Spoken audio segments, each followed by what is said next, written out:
For this hand patching method, you need a small piece of fabric with about a 1/4 of an inch hole, a piece of soft net, and some thread that matches really, really well.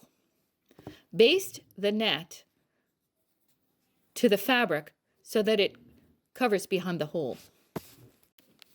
Here's my fabric basted to the net. First, I'm going to do a little hand stitch around the hole.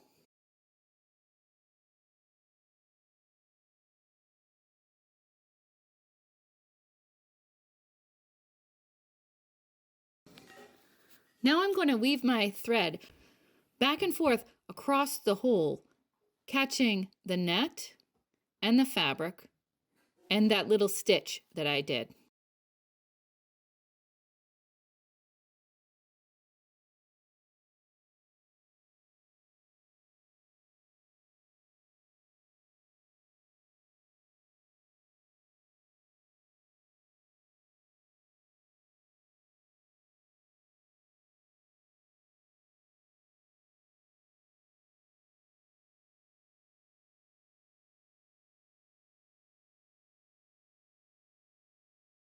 I'm going to keep going back and forth parallel to the warp and weft of the fabric until the hole is filled in.